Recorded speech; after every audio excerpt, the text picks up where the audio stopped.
अंग का होना बहुत जरूरी है। इसीलिए आचार्य मनीष जी को भी यहाँ बैठाए हैं, सात्विक द्विवेदी जी को भी बैठाए हैं। ठीक है, सोचे चलो अभी 2 दिवस से पंचांग पढ़ा रहे हैं, आज दूसरा दिवस है। ठीक है ना, एक दिन छोड़ करके एक दिन पंचांग पढ़ाते हैं ज्योतिष वाली कक्षा में, तो सोचे चलो भागवत वालों को भी जोड़ लेते हैं। ठीक है, देखो कुछ विषय पर अपन चर्चा करते हैं। ठीक है, चर्चा करते हैं तो चर्चा करेंगे तो क्या होगा, ज्ञान की वृद्धि होगी। ज्ञान की वृद्धि होगी तो हमारे विवेक की वृद्धि होगी। विवेक की वृद्धि होगी तो हम सही और गलत का निर्णय कर पाएंगे। ठीक है, पंचांग के सिद्धांतों का आधारभूत ज्ञान। प्राचीन काल से पंचांग का मुहूर्त प्रत्येक व्यक्ति के जीवन में रहा है। प्रातः काल निद्रा मुक्त होते ही पहली जिज्ञासा यही होती है कि आज कौन सा वार है, तिथि है, व्रत पर्व आदि है। इस इकाई में सभी जिज्ञासुओं को पंचांग का व्यवहारिक ज्ञान दिया जा रहा है, जिससे वह स्वयं दैनिक ज्योतिषीय निर्णय स्वतः कर सके।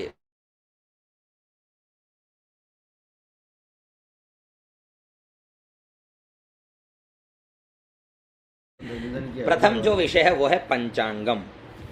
सबसे पहले हम जानते हैं कि ये पंचांग होता क्या है। तो भाई 5 अंगों से बना है पंचांग। पुराना ही रिपीट कर रहे हैं भैया, इसीलिए तो ये यहीं से प्रारंभ किए थे, इसीलिए यहीं से एक बार रिवीजन करवा रहे हैं। ठीक है रोहित भैया, ए रोहित भैया, ठीक है, यहीं से प्रारंभ किए थे इसीलिए यहीं से पढ़ा रहे हैं।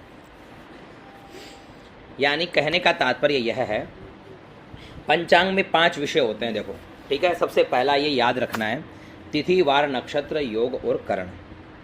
इन 5 विषयों के अंग को ही पंचांग कहते हैं। पंचांग का मतलब ये समझ सकते हो कि 5 अंग वो पंचांग। इसका एक श्लोक है पंचांग विज्ञानम का, जो आप याद भी रख सकते हो। तिथिर्वारंच नक्षत्रम योगः करणमेव च यत्रैतता पंचकम स्पष्टम पंचांगम तदुदीरितम।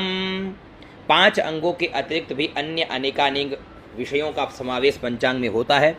वर्ष के संवत्सरादि निर्णय, ग्रह निर्णय, वर्त पर्वादि, दैनिक ग्रह स्पष्ट, विवाह आदि मुहूर्त, सब चीजें होती है। ठीक है, इतना समझे आप लोग।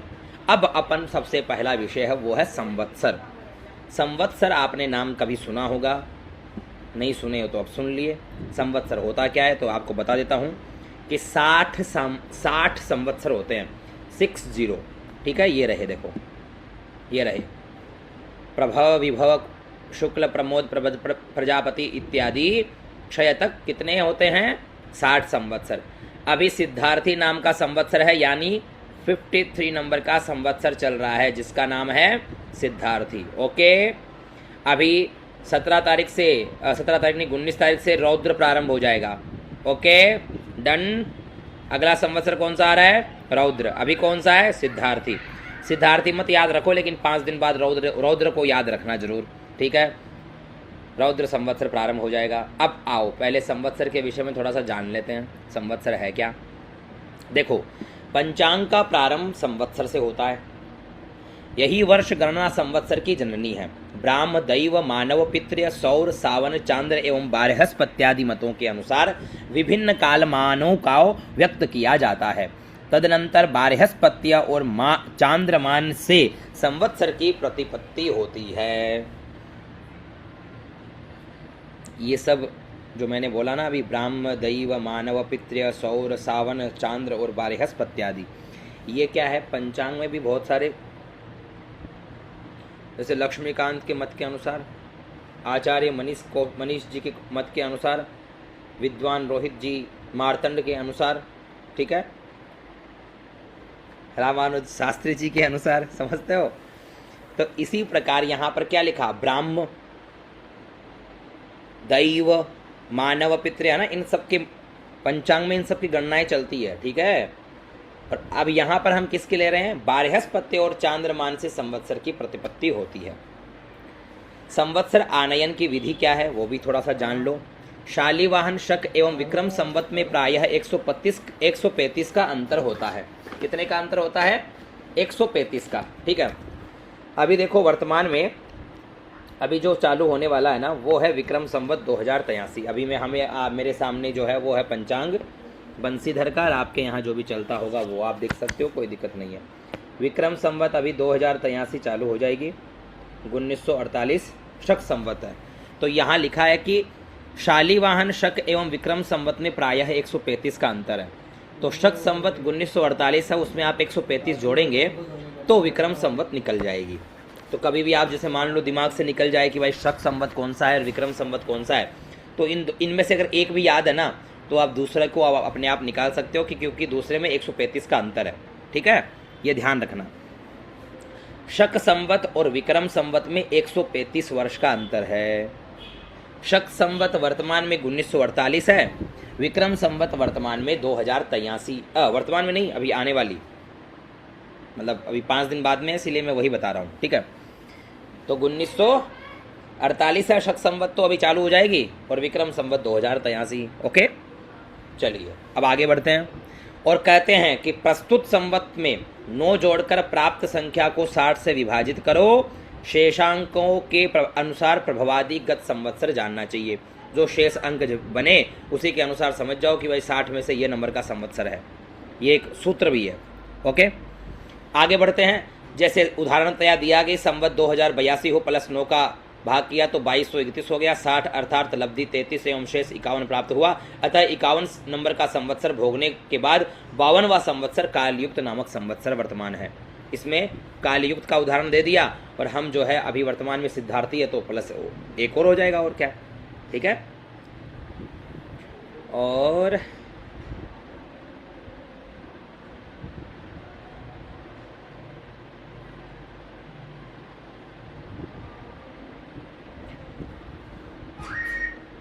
चलो आगे बढ़ते हैं। पहले अब यहाँ पर संवत्सरों के कुछ स्वामी भी दिए गए हैं। 60 संवत्सर को 12 भागों में विभाजित कर देने से प्रत्येक भाग में 5 संवत्सर होते हैं। इस संवत्सर पंचक की कालावधि युग कहलाती है। 5-5 संवत्सरों से निर्मित क्रम प्राप्त युग समूहों के अधिपति इस प्रकार है।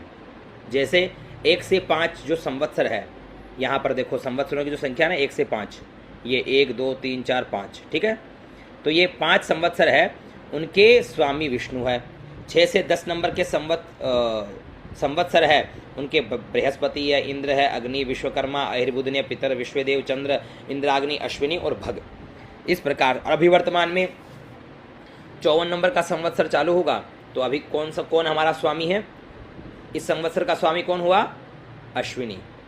ठीक है, कौन हुआ? अश्विनी। ये ध्यान रखना। आगे बढ़ते हैं। संवत्सर का फल क्या होता है? तो संवत्सर का अगर फल निकालना हो, देखो ये चीज़ें अगर आप खुद तैयार कर लोगे ना, तो आप स्वयं से पंचांग का निर्माण कर सकते हो। ठीक है, आप स्वयं खुद का पंचांग बना सकते हो, लेकिन इसमें थोड़ा सा मेहनत करनी पड़ती है। जोड़ बाकी गुणा भाग चीज़ों को कंठस्थ करने की लगन है तो चर्चा कर सकते हैं भैया। चलो संवत्सर का फल पे चर्चा करते हैं। यहाँ लिखा है, वर्तमान संवत्सर संख्या को दुगुना करके उसमें 3 घटाकर 7 का भाग देवे, शेषांकों के अनुसार संवत फल निम्नलिखित होगा। वर्तमान संवत्सर है, संख्या को दोगुना कर दो। वर्तमान के संवत्सर की संख्या दोगुना कर दो। आचार्य मनीष जी आप कर दो। उदाहरण हम भी देखते हैं कि इस संवत्सर का फल क्या है।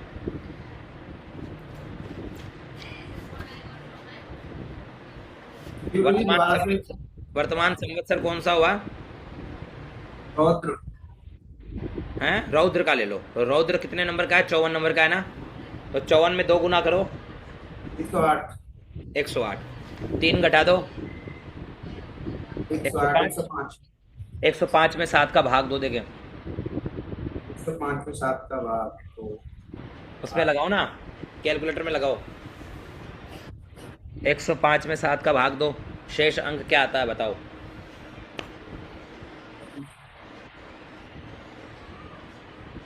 15 5 और 1 कितने हो गए?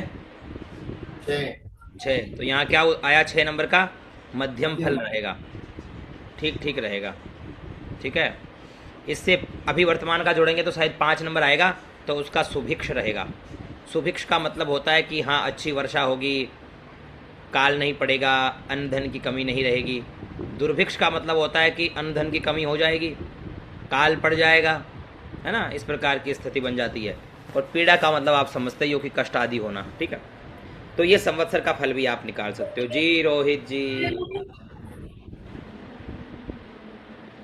कहाँ गए रोहित जी? महाराज जी थोड़ा सा ये समझा नहीं, जैसे अभी अपना भागफल जो है 15 आया, 15 सत्ते 135, हाँ और शेष फल 0 आया। है, शेष फल 0 आया, 105 में 7 का भाग किए ना। 105 में 7 का भाग देवेंगे तो शेषांकों के अनुसार संवत्सर निम्नलिखित है। शेष अंक क्या है? 0। 0 आया। आओ। ये तो बोल रहे 15 आया। 0 आया तो पीड़ा है। 15 यहाँ आपके भागफल, सामने देखो, सुनो भागफल। मेरी बात। जो भी आया 0 आया तो पीड़ा है, 1 आया तो दुर्भिक्ष है। दुर्भिक्ष का मतलब होता है अकाल पड़ना, अन्न धन की कमी होना। 2 नंबर आया तो सुभिक्ष है, यानी अन्न धन की कमी नहीं रहेगी, अच्छी बरसात रहेगी। 3 है तो मध्यम फल है, ठीक ठीक रहेगा। 4 अगर बचता है तो दुर्भिक्ष है, 5 है तो सुभिक्ष है, 6 है तो मध्यम है। हाँ रामानुज जी। गुरुजी 15 ही आ रहा है। और अरे कोई बात नहीं, ठीक है। नहीं नहीं गुरुजी, 15 नहीं, शेषांक 15 नहीं है, भागफल 15 है, वो मेरे से गलती हुई है। अच्छा अच्छा, भागफल 15 है, शेषांक 0 ही है। वहाँ तिवारी जी सही है अपनी जगह पे। चलो तो गलती चलो, होगी मेरे से, मैं चूक गया, माफी चाहता हूँ। ठीक है रोहित जी, आपको माफ कर देंगे। रोहित जी माफ कर दो, माफ कर दो, एक बार कह दो कि भाई ठीक है मैंने माफ किया। ठीक है, ठीक है। आगे से गलती मत करना, नहीं तो तुम्हारा पंचांग नहीं चलने दूंगा मार्केट में। ठीक है, चलो तो आगे चलते हैं। तो देखो यहाँ पर 60 जो है संवत्सर होते हैं, ये ध्यान रखना।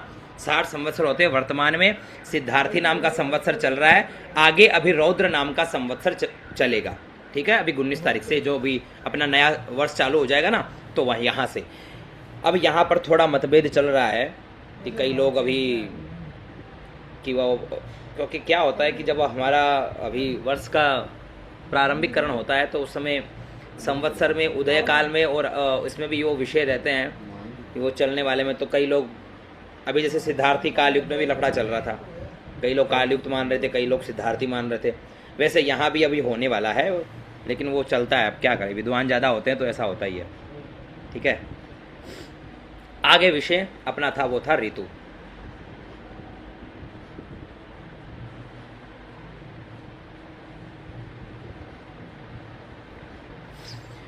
नहीं, शेषांक का मतलब होता है जब हम भाग करते हैं ना, भाग देने के बाद जो बच जाए उसको शेष अंक बोलते हैं। शेष अंक का मतलब जो बच गया।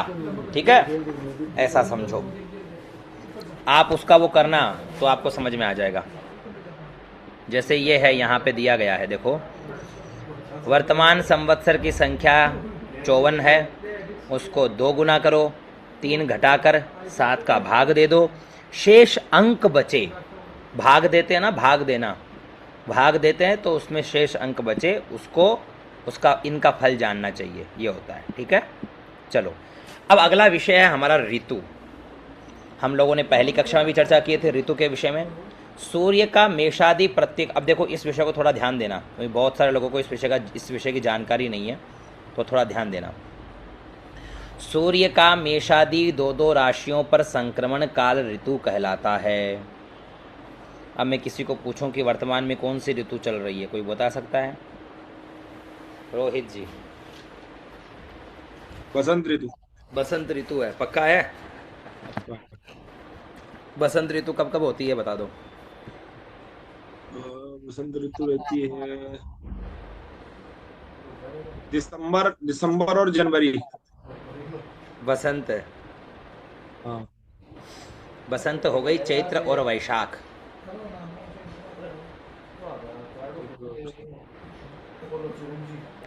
हाँ। समझ रहे हो? जी जी। चैत्र और वैशाख महीना जो होता है वो बसंत ऋतु होती है, जब मीन और मेष की सौर संक्रांति हो। ठीक है, तो ये चीज़ें क्या आप प्रैक्टिकल में करो। पहले देखो अभी आज कितनी तारीख है ये निकालो, मैं समझाता हूँ कुछ चीज़ें। आज तारीख कितनी है? 11 मार्च है ना? ठीक है, 11 मार्च है। आप सही हो, वैसे गलत नहीं हो। हाँ, ऐसे घबराओ मत। ठीक है, आप सही हो। ऋतु अभी बसंती चल रही है। मैं जो चीज़ समझाना चाहता हूँ उसको समझना है कि देखो, मीन और मेष की संक्रांति है, समझ रहे हो। मीन और मेष में अगर सौर चले तो उस समय चांद्रमास होगा। सौर मास मीन मेष, चांद्रमास चैत्र और वैशाख। तो ऋतु कौन सी होगी? बसंत। ठीक है, लेकिन यहाँ गड़बड़ कैसे है रहा है?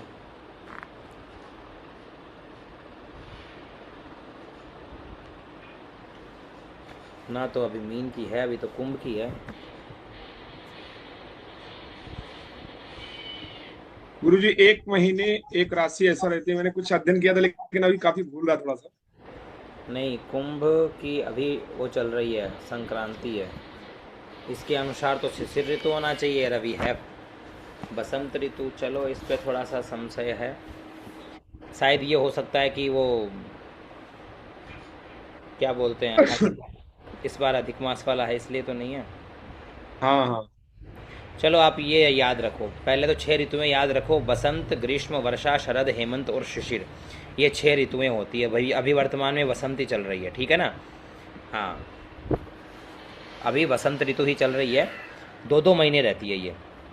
2 महीने बसंत रहेगी, 2 महीने ग्रीष्म रहेगी, 2 महीने वर्षा रहेगी, 2 महीने शरद ऋतु रहती है, 2 महीने हेमंत ऋतु रहती है, 2 महीने शिशिर ऋतु रहती है। समझ गए? इसी के अनुसार ये विधियाँ चलती है। तो अभी जैसे हम बात करें, अभी बसंत ऋतु हो गई, ठीक है।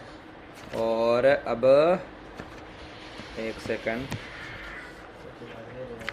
बसंत ऋतु यहाँ भी रहेगी, बसंत ऋतु यहाँ भी रहेगी, बसंत ऋतु यहाँ तक रहेगी। ग्रीष्म ऋतु प्रारंभ होगी अपनी ये लगभग मई के पास में, ठीक है ना। 2 मई से लगभग ग्रीष्म ऋतु प्रारंभ होगी। बसंत के बाद ग्रीष्म आ गई ना, तो जी। 2 मई से ये ग्रीष्म ऋतु चालू होगी। यानी उस समय ज्येष्ठ आ जाएगा। पहले तो ज्येष्ठ, इस बार 2 है ना, इस बार ज्येष्ठ मास 2 है, इस बार अधिक मास भी है।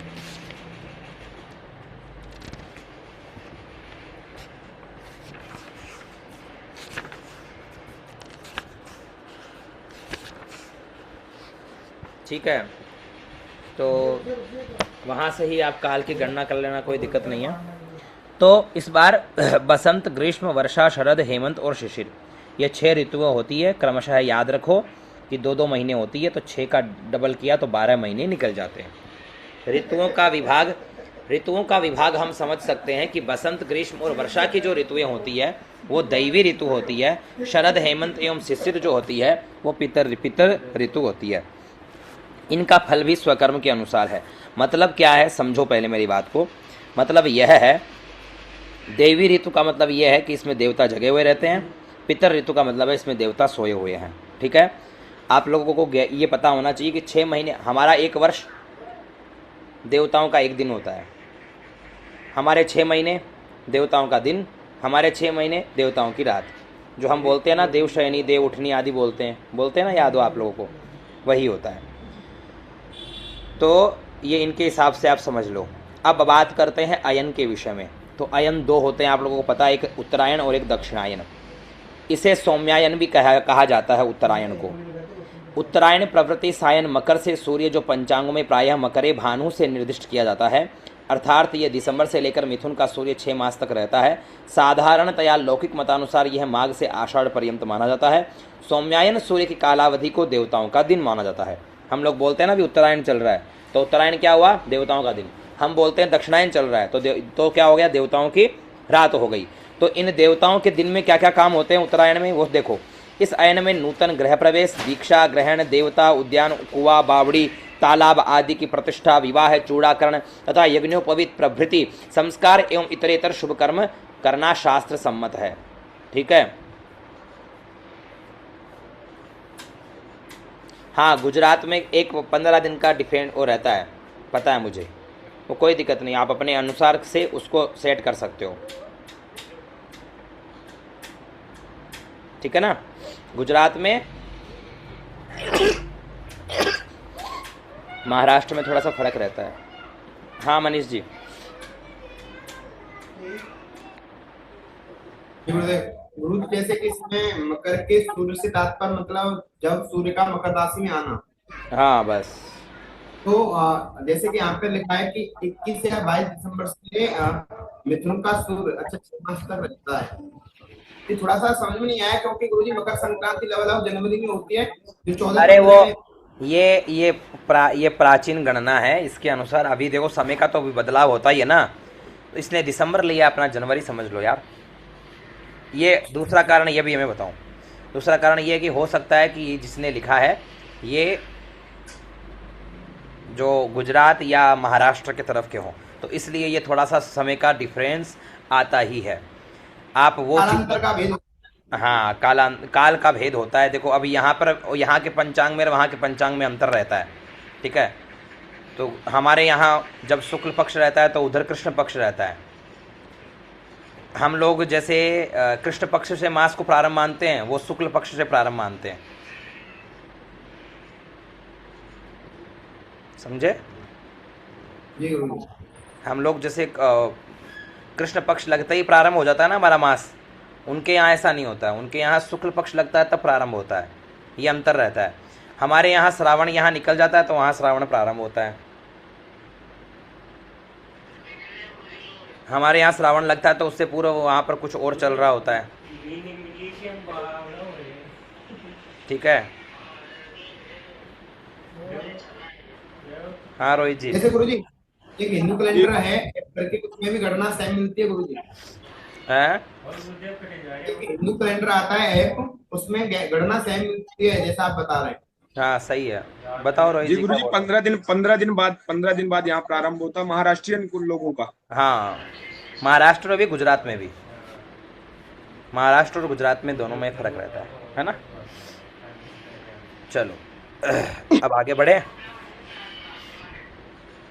तो उत्तरायण के विषय में सीधा समझो कि उत्तरायण देवताओं का दिन है और इसमें हम लोग नूतन गृह प्रवेश, दीक्षा ग्रहण, देवता उद्यान, कुआ, बावड़ी, विवाह, प्रतिष्ठा, यज्ञोपवीत आदि जितने भी सब शुभ कर्म वो सब कर सकते हैं।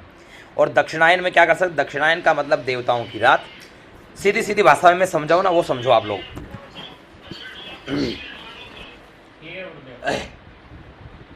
पानी पकड़ा रहे बार।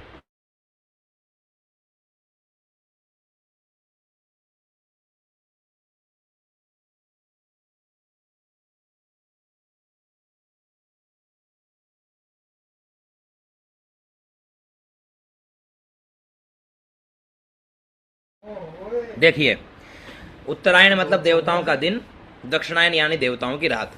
जब देवताओं की रात रहे तो हम केवल क्रूर कर्म कर सकते हैं, उग्र कर्म।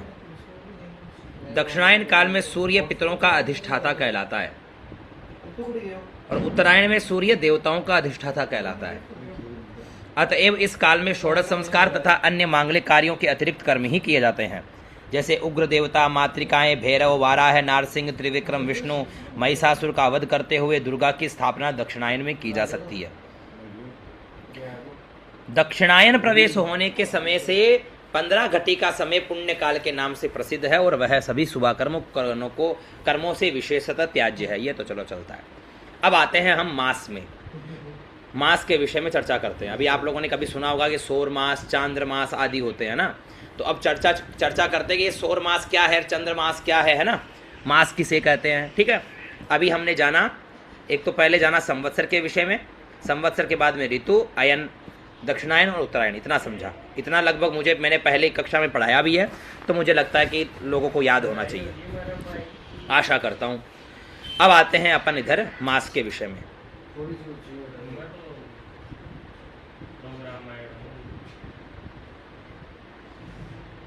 दक्षिणायन को क्या कहते हैं? दक्षिणायन को देखो याम्यायन, उसको सौम्यायन, इसको याम्यायन। ठीक है, हाँ, जो त्योहार आदि है वो तो सेम ही रहेंगे, त्योहार आदि में फर्क नहीं पड़ता है, केवल पक्ष में ही फर्क पड़ता है। कृष्ण पक्ष, शुक्ल पक्ष, इतना ही फर्क पड़ता है, बाकी त्योहार वगैरह तो वही सब होते हैं। ठीक है, अब आते हैं, देखो इधर मास 4 प्रकार के होते हैं। सौर मास, यह सूर्य संक्रमण से संबंध है। मेषादि 12 राशियों पर सूर्य के गमनानुसार ही मेषादि संज्ञक 12 सौर मासों का गठन किया जाता है। एक सौर मास लगभग 30 दिन 10 घंटे का होता है। एक सौर मास 30 दिन और 10 घंटे का होता है। विवाह, उपनयादि, षोडश संस्कार, यज्ञ, एकोदिष्ट श्राद्ध, ऋण का दानादान एवं ग्रहचारादि अन्योन्य विषयक कालों का विचार सौर मास से करना चाहिए। सौर मास का अब मैं अपनी वाली भाषा में आप लोगों को सीधी भाषा में समझाऊं। सूर्य जिस राशि में रहता है, सूर्य जिस राशि में भ्रमण करता है अपने काल के अनुसार, उसको सौर मास कहते हैं। समझ गए? जैसे अभी मान लो कि सूर्य अभी कौन सी राशि में चल रहा है, कौन बताएगा? कुंभ में है। बहुत सुंदर, रोहित जी के लिए ताली। तो रोहित जी अभी सौर मास जो चल रहा है वो कुंभ राशि में चल रहा है। तो ये कुंभ में, कुंभ का जो इसका भ्रमण काल रहेगा ना, वो रहेगा 30 दिन 10 घंटे का। तो इस काल को हम कहते हैं सौर मास। अभी ये अगले में प्रवेश करेगा, कुंभ में आएगा। तो कुंभ में आएगा तो ये कुंभ में जब जिस दिन से आएगा उस दिन से लेकर के उस जिस दिन तक रहेगा, वो 30 दिन 10 घंटे तक रहेगा, उसको हम कहेंगे सौर मास। समझ गए? सूर्य का राशियों में भ्रमण को ही हम सौर मास कहते हैं। अब आओ चांद्रमास के विषय में चर्चा करते हैं। यह चंद्रमा से संबंधित है, सीधी सी बात है। अमावस्या के पश्चात शुक्ल प्रतिपदा को चंद्र किसी नक्षत्र विशेष में प्रवेश करके प्रतिदिन एक एक कला के परिणाम से बढ़ता हुआ पूर्णिमा को पूर्ण चंद्र के रूप में दृष्टिगोचर होता है। ये तो आप जानते ही हो, समझे? अमावस्या के पश्चात जो प्रतिपदा आती है, शुक्ल की प्रतिपदा, चंद्रमा क्या करता है? एक एक कला बढ़ता है, बढ़ता है ना। तो जब पूरा बढ़ जाता है, पूरा गोल हो जाता है, तो उस दिन क्या होता है? पूर्णिमा होती है। और एक एक कला घटती है, पूरा गायब हो जाता है, उस समय कौन सी काल होती है? अमावस्या। ये तो हम जानते हैं ना, लौकिक व्यवहार में देखते भी है, इतना तो हम जानते ही हैं। ठीक है। पुनः कृष्ण प्रतिपदा से क्रमशः अल्प शुक्ल होता हुआ चंद्रमा अमावस्या को पूर्ण अंधकार रूपी मृतावस्था को प्राप्त होता है। अतः एक मत के द्वारा शुक्ल प्रतिपदा से अमावस्या तक, अत्यंतर मतानुसारेण शुक्ल प्रतिपदा से पूर्णिमा तक का समय चांद्रमास कहा जाता है। अब देखो इन्होंने क्या ग्रहण किया, इन्होंने कहाँ से ग्रहण किया आप लोगों को पता है? इन्होंने ग्रहण किया शुक्ल पक्ष की प्रतिपदा से, और हम लोग अमावस्या की प्रतिपदा से चलते हैं। ठीक है, लेकिन ये इन्होंने कहाँ से प्रारंभ किया? शुक्ल पक्ष की प्रतिपदा से। यद्यपि शुक्ल पक्षादि मास मुख्य तथा कृष्ण पक्षादि मास गौण है, तथापित देश भेद के अनुसार दोनों प्रकारों से चांद्रमासों की प्रवृत्ति को ग्रहण किया जाता है। प्रत्येक चांद्रमास प्रायः 29 दिन 22 घंटे का होता है। चैत्रादि विभिन्न चांद्रमासों की संज्ञाएं पूर्णिमा को चंद्र द्वारा संक्रमित नक्षत्र संज्ञा पर आधारित है। सौर मास होता है 30 दिन 10 घंटे का, चंद्रमास होता है 29 दिन 22 घंटे का। ठीक है। चंद्रमा एक एक कला प्रतिदिन बढ़ता है, जैसे हम जानते हैं ना, हम देखते हैं, इतना तो हम देखते ही हैं कि आज किसका चंद्रमा है, देखते हैं ना। तो वो देखना तो चलो आगे बताऊंगा मैं, कई लोगों को तो पता है, कई लोगों को नहीं पता है। तो चंद्रमा देखना, हम लोग देखते हैं ना भाई, चंद्रमा आज कौन सी राशि में है, चंद्रमा आज कौन सी राशि में है, ठीक है ना। वो भी विषय आगे भी चर्चा करेंगे। मास नक्षत्र चैत्र, चित्रा, स्वाति, विशाखा, अनुराधा, ज्येष्ठा, मूल, पूर्वाषाढ़ा, उत्तराषाढ़ा, श्रवण, धनिष्ठा, शतभिषा, पूर्वा भाद्रपदा, उत्तरा भाद्रपदा, रेवती, ठीक है, इत्यादि इसका रहता है। तो कहते हैं कि नक्षत्र के अनुसार चित्रा और स्वाति नक्षत्र की प्रधानता हो, जिसमें प्रारंभिक करण हो, मतलब ठीक है, वो चैत्र मास होगा, वैशाख होगा, ज्येष्ठ होगा, ये आ गया। ठीक है। रेवती, अश्विनी, भरणी, आश्विन मास, कार्तिका, रोहिणी, मार्ग, कार्तिक मास, मृगशिरा, आर्द्रा, मार्गशीर्ष, पुनर्वसु, पुष्य, पौष, आश्लेषा, मघा में माघ मास, ऐसा मानते हैं। सावन मास किसको कहते हैं वो समझो। हम लोग जाने सौर मास, चंद्रमास, अब आया सावन मास, और फिर आएगा नक्षत्र मास। समझना ध्यान से। सावन मास कहते हैं एक अहोरात्र में 24 घंटे या 60 घटी मानकर 30 दिन का एक सावन मास होता है। ठीक है, 24 घंटे वाला दिन होता है और 30 दिन पूरे व्यतीत होते हैं उसको एक सावन मास बोलते हैं। जातक की अवस्था, उत्तराधिकारियों से संपत्ति विभाजन, स्त्री गर्भ की वृद्धि तथा प्रायश्चित्तादि कर्मों में सावन मास का ही विचार करना चाहिए। ठीक है। एक अहोरात्र में 24 घंटे या 60 घटी मानकर 30 दिन का एक सावन मास होता है कि या तो आप 24 घंटे मान लो या 60 घटी मान लो, 30 दिन का, 30 दिन आते हैं तो 30 दिन का एक सावन मास होता है। नक्षत्र मास, चंद्रमा के द्वारा 27 नक्षत्रों के भ्रमण को संपूर्ण करने में आवश्यक समयावधि को एक नक्षत्र मास कहते हैं। नक्षत्र मास का उपयोग जल पूजन, नक्षत्र शांति, यज्ञ विशेष तथा गणित आदि में किया जाता है। कुंडली में हम गणित आदि करते तब नक्षत्र मास का प्रयोग आदि होता है। मतलब चंद्रमा 27 जो नक्षत्र हैं उनमें सब में भ्रमण कर लेता है पूर्ण रूप से, तो उसको एक नक्षत्र मास कहते हैं। समझ गए? आशा है कि आप सभी को समझ में आया होगा। इतना तो हमने 4 मासों के विषय में चर्चा की, सौर मास, चंद्र मास, सावन मास और नक्षत्र मास। क्षयाधि मास विचार। क्षयाधि मास क्या है? सौर वर्ष का मान ये होता है कि 365 दिन, 15 घटी, 31 पल, 30 विपल का एक सौर मास होता है। सौर मास समझ गए ना आप लोग? सौर वर्ष जो सौर मास होता है उसके अनुसार सौर वर्ष का मान होता है कि एक वर्ष में जो सूर्य वाला वर्ष से हम गणना करते हैं तो उसमें एक वर्ष में 365 दिन होते हैं, 15 घटी, 31 पल, 30 विपल होते हैं। चांद्र वर्ष से हम गणना करें तो एक चांद्र वर्ष यानी चांद्र का जो एक वर्ष है उसमें 354 दिन, 22 घटी, 1 पल, 33 विपल होते हैं।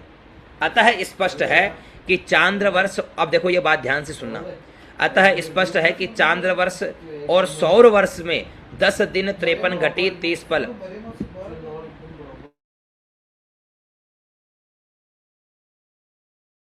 देखो स्पष्ट है कि चांद्र वर्ष और वर्ष से, इसको ध्यान से सुनना। देखो इस बात को, आप लोगों को अभी एक चीज पता चलेगी कि अधिक मास कैसे बनता है। चांद्र वर्ष और वर्ष से 10 दिन, 53 घटी, 30 पल और 7 विपल कम है। इस क्षतिपूर्ति और दोनों मासों के सामंजस्य के उद्देश्य से हर तीसरे वर्ष अधिक चांद्रमास तथा एक बार 141 वर्षों के बाद तथा दूसरी बार 19 वर्षों के बाद क्षय चांद्रमास की आवृत्ति होती है।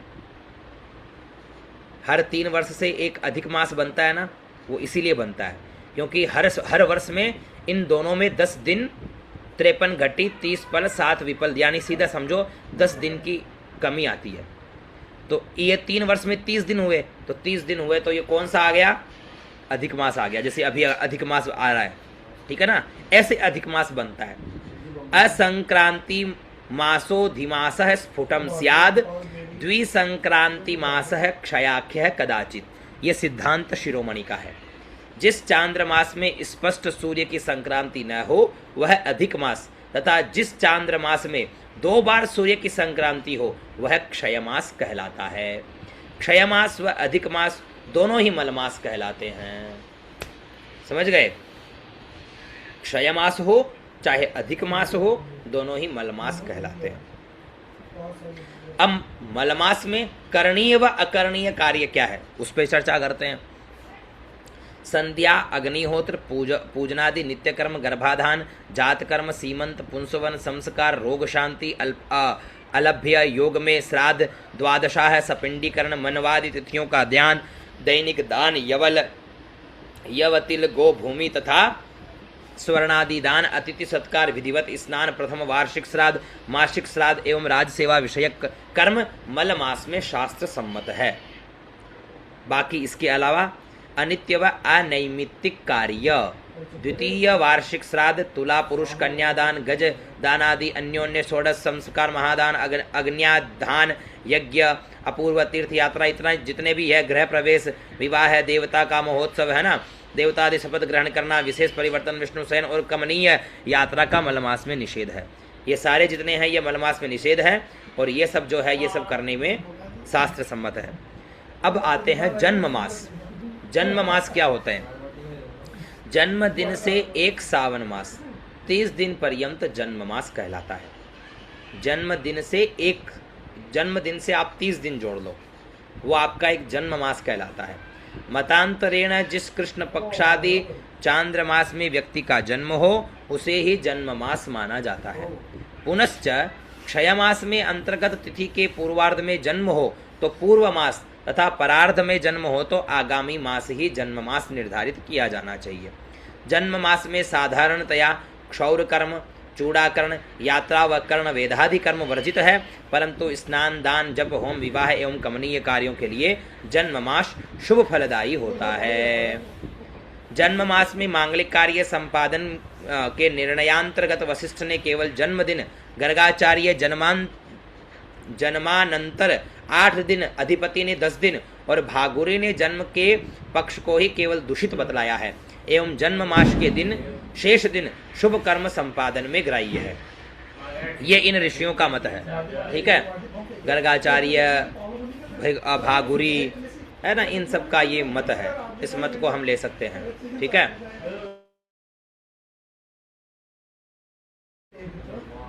जिस रात्रि में सूर्य और चंद्रमा किसी राशि में एक ही अंश पर हो वह रात्रि अमावस्या कहलाती है। जिस रात्रि में सूर्य और चंद्रमा, कौन कौन, सूर्य और चंद्रमा किसी राशि में एक ही अंश पर हो वह रात्रि अमावस्या कहलाती है। अमावस्या से निरंतर बढ़ती हुई चंद्र सूर्य की परस्पर दूरी जिस दिन 180 अंश परिमित हो जाती है उस दिन रात्रि को पूर्ण चंद्र दृष्टिगोचर होता है और वह रात्रि पूर्णिमा कहलाती है। ये याद कर लेना, ये मोस्ट इंपोर्टेंट में याद कर लेना। इनमें 100 अंश परिमित होते हैं, 100 अंश बनेंगे। ठीक है, यही चीजें जब आप याद रखोगे तो आप कुंडली पंचांग आराम से बना पाओगे। अभी बता रहा हूं मैं, नहीं तो ऐसे पढ़ करके दिमाग से एक कान से पढ़ो दूसरे कान से निकाल के फेंक दो, कोई मतलब नहीं है। बात को समझे क्या कह रहा हूं मैं। जिस रात्रि में सूर्य और चंद्रमा किसी राशि में एक ही अंश पर हो, दोनों एक ही अंश पे आ गए तो वो अमावस्या हो गई। अब अमावस्या से निरंतर बढ़ेगी तो बढ़ते बढ़ते ये पूर्णिमा तक 100 अंश की दूरी को परिमित करता है।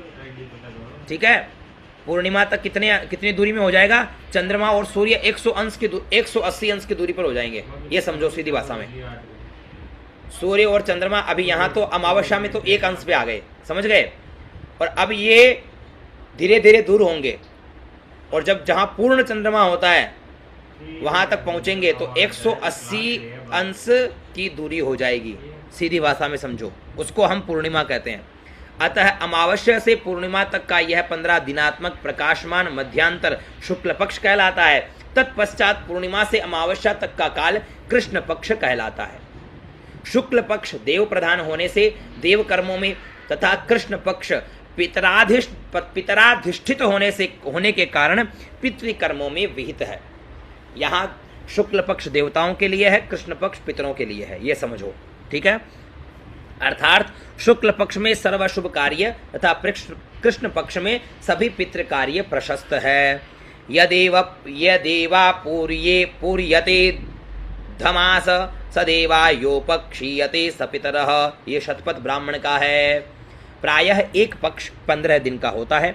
कभी कभी तिथि क्षय वृद्धि के कारण न्यूनातिधिक भी हो सकता है, परंतु एक ही पक्ष में 2 बार तिथि क्षय हो जाने से 13 दिनात्मक पक्ष समस्त कर्मों में वर्जनीय है। कई बार ऐसा होता है कि एक पक्ष 13 दिन का हो जाता है ना, तिथियां क्षय हो जाती है, गायब हो जाती है, तो उसमें क्या होता है कि वो मास पूरा ही गलत माना जाता है, उसमें कोई काम नहीं करना आप लोगों को। क्षय मास बोला जाता है उसको, क्षय पक्ष बोला जाता है उसको। ठीक है, अब आते हैं तिथि के विषय में चर्चा करते हैं। तिथि क्या है, अभी है हमारे पास में कुछ समय तो चर्चा कर सकते हैं। ठीक है, रवि चंद्र योर गत्यंतरम तिथि, ये याद कर लो, रवि चंद्र योर गत्यंतरम तिथि, अर्थात सूर्य व चंद्रमा की गति का अंतर ही तिथि का मान होता है। अब देखो तिथि कैसे बनती है, ये चीजें जो मैं बता रहा हूं ना उसको दिमाग में रखोगे, स्वयं से तिथि बना लोगे, स्वयं से पक्ष बना लोगे और सब कुछ पंचांग फिर पूरा बना लोगे। कहने का मतलब सीधा सा ये है, लेकिन थोड़ा सा ध्यान देना यहाँ पे।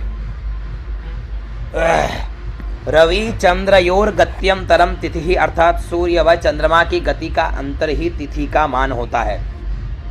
इन्हें कुल 30 भागों में विभाजित किया जाता है। इस प्रकार सूर्य और चंद्र के प्रत्येक 12 अंश पर एक तिथि बढ़ती है। सूर्य और चंद्रमा, इनके दोनों के प्रत्येक 12 अंश पर एक तिथि बनती है, जिन्हें क्रमशः हम प्रतिपदा को 1 बोलते हैं, द्वितीया को 2, तृतीया, चतुर्थी, पंचमी, षष्ठी, सप्तमी, अष्टमी, नवमी, दशमी, एकादशी, द्वादशी, त्रयोदशी, चतुर्दशी, अमावस्या या पूर्णिमा। ठीक है, समझ गए मेरी बात को। संपूर्ण तिथियों को मिलाकर एक चांद्रमास होता है। प्रतिपदा से अमावस्या, फिर प्रतिपदा से पूर्णिमा, इन पूरे को मिलाते हैं ना तो एक चांद्रमास, जिसे पंचांग में अलग अलग चैत्र, वैशाख, ज्येष्ठ, आषाढ़, श्रावण, भाद्रपद, आश्विन, कार्तिक, मार्गशीर्ष, पौष, माघ और फाल्गुन नामों से अलग अलग प्रदर्शित किया जाता है। अब थोड़ा साउंड आ गया है, 2 मिनट का गैप ले लो। किसी की शादी होगी पास में।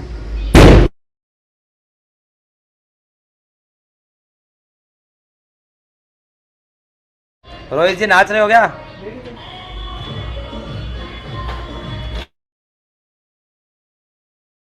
रोहित जी की शादी में चलेंगे तो नाचेंगे।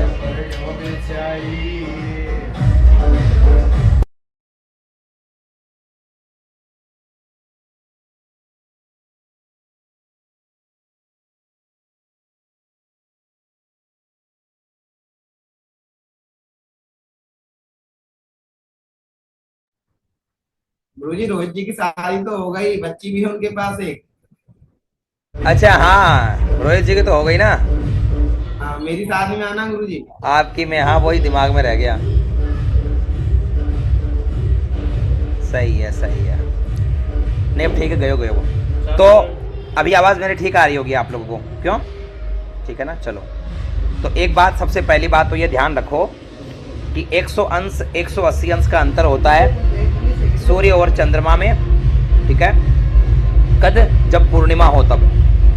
और यहाँ पर 12 अंश, इन दोनों के 12 अंश की दूरी में एक तिथि का निर्माण होता है। ठीक है, ध्यान रखना अब आगे जो हमने बताई 15 और 15 है, प्रतिपदा से अमावस्या, प्रतिपदा से पूर्णिमा ये बनी, तो इन संपूर्ण तिथियों को मिलाकर के एक चांद्रमास बना, जिसे हम बोलते हैं चैत्र, वैशाख, ज्येष्ठ, आषाढ़, श्रावण, भाद्रपद, अश्विन, कार्तिक, मार्गशीर्ष, पौष, माघ, फाल्गुन। ये 12 महीने आपको याद होने चाहिए, इनको हम चांद्रमास बोलते हैं। ठीक है, तो ऐसे 30 दिन निकले 15 तिथियों की, तो एक ये महीना निकल गया, जैसे चैत्र निकल गया, चाहे वैशाख निकल गया।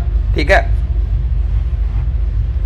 अमावस्या को हुए सूर्य चंद्रमा के समागम के पश्चात दोनों ग्रह उत्तरोत्तर दूर होते जाते हैं। उस दिन चंद्रमा 0 अंश से प्रारंभ होकर जब 12 अंश तक जाता है, तब शुक्ल प्रतिपदा का आगमन होता है। समझ गए? बहुत सीधी भाषा है। अमावस्या को तो ये 0 डिग्री पे हो गए ना, सूर्य और चंद्रमा। अब चंद्रमा जो है वो 0 अंश से 12 अंश तक जाता है ना, तो उसको हम प्रतिपदा तिथि मानते हैं। फिर 12 से वो 24 तक गया तो उसको हम द्वितीया तिथि मानते हैं। इसी प्रकार 12 अंशों के परिणाम में अग्रिम तिथियां बनती है। अंत में पूर्णिमा को सूर्य चंद्र के 180 अंश की दूरी हो जाने पर चंद्रमा मंडल पूर्ण प्रकाशमान हो जाता है। इसी प्रकार 12 अंश के अधिक क्रमिक ह्रास के साथ साथ कृष्णा प्रतिपदा का आगमन इसी प्रकार होता है। यही क्रम कृष्ण पक्ष का है। समझ गए? यही क्रम, सेम क्रम चलेगा। अब अमावस्या के भेद। ठीक है, अमावस्या एक सिनी वाली अमावस्या होती है, एक दर्श अमावस्या, एक कुहू अमावस्या। प्रातः काल रात्रि पर्यंत व्यापिनी अमावस्या सिनी वाली, प्रातः काल से रात्रि पर्यंत, मतलब प्रातः काल में भी अमावस्या थी और रात्रि काल में भी अमावस्या रही, तो उसको हम सिनी वाली अमावस्या कहते हैं। चतुर्दशी से विद्या दर्श, यानी चतुर्दशी और अमावस्या एक ही दिन आ जाती है, उस दिन को हम दर्श अमावस्या कहते हैं। और प्रतिपदा से युक्त आ जाती है कई बार अमावस्या की, अमावस्या सुबह रही उसके बाद प्रतिपदा लग गई तो उसको हम कुहू संज्ञक बोलते हैं। ठीक है, समझ गए? ये इनकी संज्ञा है अमावस्या की। ऐसे ही पूर्णिमा के भेद हैं। अनुमति व राका, रात्रि को एक कालाहीन और दिन में पूर्ण चंद्र से संपन्न अनुमति संज्ञक पूर्णिमा चतुर्दशी युक्त होती है, परंतु रात्रि में पूर्ण चंद्रमा सहित पूर्णिमा प्रतिपदा से युक्त को राका बोलते हैं। ठीक है, हाँ, जैसे 19 को आने वाली है, सही बात है, बहुत सही समझे। उस दिन अमावस्या प्रतिपदा बनेगी साथ में, तो उसका मतलब कौन सा नाम हो गया? कुहू। उस अमावस्या का नाम क्या हो गया? कुहू। हाँ रोहित जी। गुरुजी जैसे अभी ये तिथियों को समझा रहे हैं, तो एक ये मेरे नजरों में मतलब बहुत बड़ा विषय है, थोड़ा सा आप क्लियर कर देंगे अच्छा हो जाएगा। बताइए। जैसे ये तिथियों का क्या हो रहा है, उदया तिथि, जैसे हमारे बनारस पंचांग में सर्वमान्य कहते हैं कि उदया तिथि को हम सर्वमान्य मानते हैं, है ना, उदया तिथि को ही। किंतु अभी यहाँ महाराष्ट्र में मैंने अनुभव किया, महाराष्ट्र का ही, बाकी और जगह का आइडिया नहीं है, तो सदैव वो लोग टाइमिंग को देख रहे हैं कि टाइमिंग हमने देखे कि इस टाइमिंग पे तिथि चेंज हो गई तो हम त्योहार उसी अनुसार मना लेंगे। और हमारे बनारस ऋषिकेश वगैरह पंचांग में यही कहते हैं कि भाई उदया तिथि हमको सर्वमान्य, सूर्य उदय अगर स्पर्श हो गया, एक घटी पल जो भी तो स्पर्श हो गया तो हम वह तिथि पूर्णता पूरे दिन मान्य करेंगे, ये हमारा पंचांग कह रहा। किंतु यहाँ पर महाराष्ट्रियन पंचांग भी जो है कई यहाँ पे, तो वो कहते हैं कि जो तिथि खाली लग गई तो हम फिर उसी समय पे मनाएंगे। तो क्या इसमें थोड़ा सा क्या करना चाहिए, उचित क्या है? कोई दिक्कत नहीं है, कोई दिक्कत नहीं है, जो जैसा मानते हैं वैसा मानो। लेकिन सर्वमान्य किसको कहना इसमें चाहिए ऐसा? इसमें ये अब जैसे वैष्णवों की एकादशी होती है, वैष्णवों के त्यौहार होते हैं, तो वो उसी को स्वीकार करते हैं, क्या बोलते हैं, सूर्य उदय तिथि में जो रहते हैं उसी को स्वीकार करते हैं। कई लोग उदयात को स्वीकार नहीं करते, वो जिस समय है तिथि उसी को मानते हैं। तो वो ये परंपरा प्राचीन चली हुई आई है, तो ये इसमें कोई भेद करने का हमें कोई तात्पर्य भी नहीं है। ये परंपराएं और क्षेत्र के अनुसार चीज़ें बदलती है, काल बदलता है, समय बदलता है, परिस्थितियां बदलती है, तो उसमें हमें विचार नहीं करना चाहिए। जो जैसा मानता है वो वहाँ पर वैसा मानते तो वैसा ही माना जाएगा। ठीक है, हाँ रजत ओझा जी आप भी बताइए। गुरुजी ये दिवाली का भी भेद चल रहा था। हाँ चलता है होता है, अभी चला ना, रक्षाबंधन का भी चला, होली का भी चला। हाँ हाँ ये तो भारतवर्ष में बहुत विद्वान होते हैं भाई, चलता है। ठीक है इस पे विचार नहीं करते। अभी देखो बात क्या है। अच्छा, इन्होंने प्रश्न रखा है हास्य प्रभा जी ने कि गुरुजी ये अंश कैसे पता चलेगा। बात तो सही बोले, अंश कैसे पता चलेगा भाई, कहाँ देखें हम पंचांग में। अभी हम पंचांग का विषय पढ़ रहे हैं ना, ये सब पंचांग से पता चलेगा, पढ़ेंगे अभी आगे, देखते जाओ। मतलब ये क्या है, अंश यानी 12 संख्या समझ लो, है ना, अंश। और ये पता करने के लिए क्या है, इसके लिए सारी गणित लेकर के बैठो आराम से। जब पंचांग स्वयं को बनाना हो या हमें ये जानना हो तो पंचांग खोल लो, पता लग जाएगा। ठीक है, पंचांग खोल लेंगे तो भी पता लग जाएगा। अब वो पंचांग कैसे खोलें, तो उसके लिए पढ़ रहे हैं, है ना। पंचांग कैसे खोले, पंचांग को देखे कैसे, इसीलिए थोड़ा पंचांग का पहला ज्ञान ले रहे हैं। ओके, हाँ रजत जी कुछ बोल रहे हो?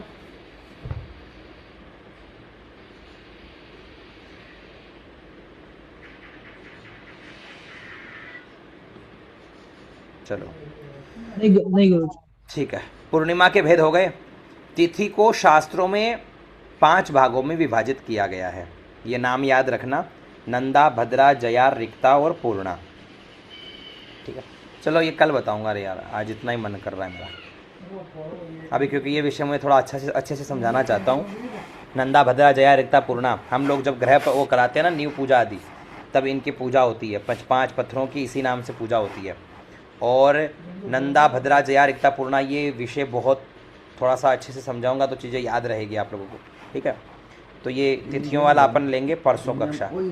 एक दिन आपकी ज्योतिष वाली कक्षा में कर्ण जी कक्षा लेते हैं फलित की, एक दिन मैं आपकी कक्षा लूँगा। मतलब अभी आपकी ज्योतिष वालों की डेली कक्षा लगनी है। ठीक है, तो आप लोग डेली कक्षा लो बढ़िया आनंद से, और डायरियाँ बनाओ, नोट्स बनाओ अच्छे से। मज़ा आ जाएगा। ठीक है, अब तिथि पे ही कल चर्चा चलेगी अपनी, तो तिथि पर चर्चा करेंगे, कोई दिक्कत नहीं है। ठीक है, अभी आप लोग इतना तैयार कर लो, यहाँ तक की सारी तैयारी कर लो। यहाँ तक की तैयारी में आप लोग क्या क्या करोगे, देखो सबसे पहले संवत्सर आदि के विषय में हमने जाना, तो संवत्सर का विषय रखोगे, संवत्सर के विषय को अच्छे से समझ लो। उसके बाद ऋतु के विषय को, ऋतुएं याद कर लो, 6 ऋतुएं जो याद होती है। फिर मास भी याद कर लेना, चैत्र वैशाख ज्येष्ठ आषाढ़ सावन भाद्रपद, ये सब याद कर लेना, और मेषादि राशियों को याद कर लेना। ठीक है, अयन 2 होते हैं, उत्तरायण और दक्षिणायन। उत्तरायण में सारे अच्छे काम, दक्षिणायन में सारे उग्र कर्म। ठीक है, इसके बाद में हमने बात की मास के विषय में, तो मास 4 होते हैं, सौर मास, चांद्र मास और सावन मास और नक्षत्र मास। तो इनके विषय पे अच्छे से अध्ययन करना। ठीक है, क्योंकि ये आगे काम आएगा, इसको अभी से तैयार करोगे तो ज़्यादा मजा आएगा, पहले बता रहा हूँ मैं। क्षयादि मास पर विचार कर लेना। ठीक है, मल मास में करणीय व अकरणीय, इस विषय पर हमने चर्चा की, हमने जाना कि कैसे अधिक मास बनता है, वो भी जाना। ठीक है, जन्म मास हम जानते हैं कि हमारे जन्म से लेकर के जो 30 दिन होते हैं, उसको विषय को हमने रखा, उसको जन्म मास कहते हैं, उसके विषय में जाना। कृष्ण पक्ष और शुक्ल पक्ष के विषय में जाना। साथ में यह भी जाना कि इनके अंदर 180 अंश बनते हैं सूर्य और चंद्रमा में। ठीक है, तब पूर्णिमा होती है, पुनः तिथियों का ऐसे पास आना, दूर जाना। बिल्कुल 0 अंश पे रहते हैं तो अमावस्या, 180 अंश पे रहेंगे तो पूर्णिमा।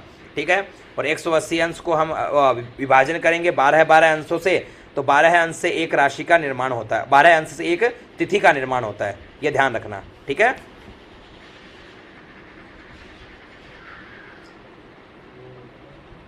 12 अंश पर एक तिथि का निर्माण होता है। फिर तिथि के विषय में हमने चर्चा करी, अमावस्या के भेद और पूर्णिमा के भेद पर विषय रखा। तो इतने को आप अपनी डायरी में उतारो, इतना तैयार करो। फिर तिथि का जो फल है, तिथियों की संज्ञा है, संज्ञा के विषय में चर्चा करेंगे, और फिर तिथियों का जो फल है उस पर चर्चा करेंगे। हाँ रोहित जी।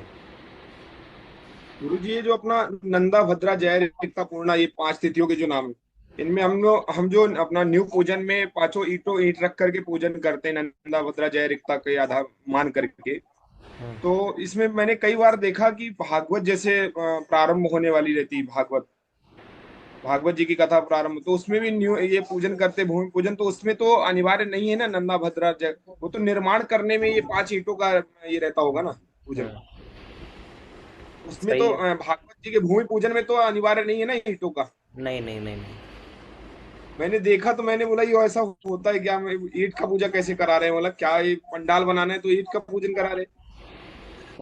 राधे राधे गुरु जी। राधे राधे जी। अरुण जी बताइए। कल की क्लास की रिकॉर्डिंग नहीं आएगी, आज आ जाएगी, तो क्या भी डाल देना ग्रुप में। बिल्कुल डाल देंगे। Thank you. और बताइए, किसी को कुछ पूछना है, पूछना चाहते हो?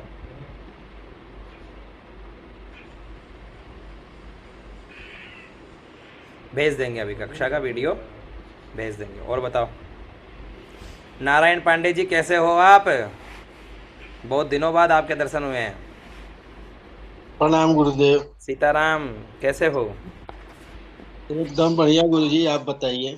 बढ़िया तो हो ही, देखो कैसे गाल लाल टमाटर की तरह हो रहे हैं आपके, हैं? कर्मकांड चल रहा है गुरु जी, सीख लिए हैं कर्मकांड, उसी में व्यस्त हो जा रहे हैं, क्या करें। बढ़िया है ना, तो अच्छी बात है ना।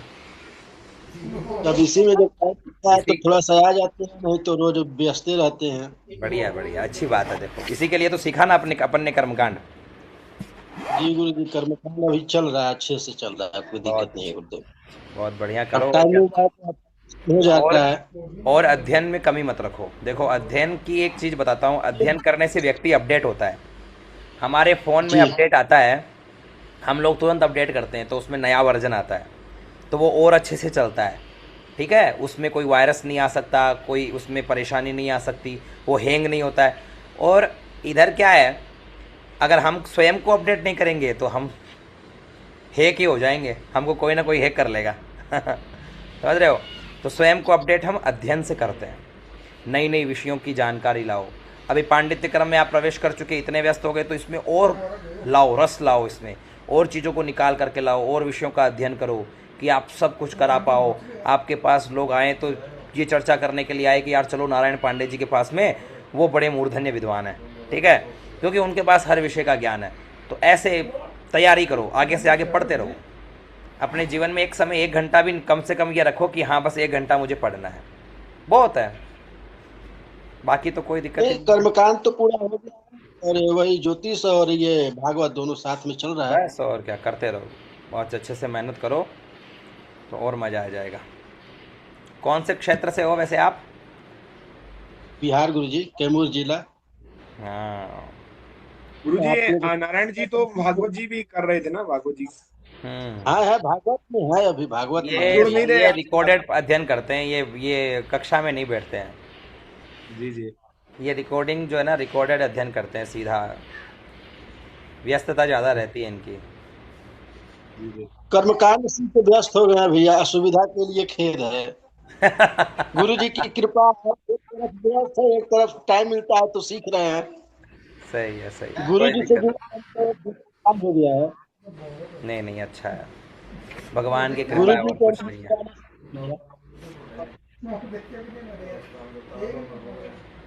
जी को राम राम। सभी को राम राम, सीताराम। चलो ठीक है, शुभ रात्रि आप सभी को, नमो नमः। मिलते हैं कल ज्योतिष की कक्षा में। ज्योतिष वाले गुरुजी अध्ययन करवाएंगे, हम भागवत वालों को अध्ययन करवाएंगे, फिर पुनः परसों मिलेंगे, ठीक है ना। पंचांग के विषय के लिए हम परसों मिलेंगे, ठीक है। चलो, नमो नमः आप सभी को, सीताराम।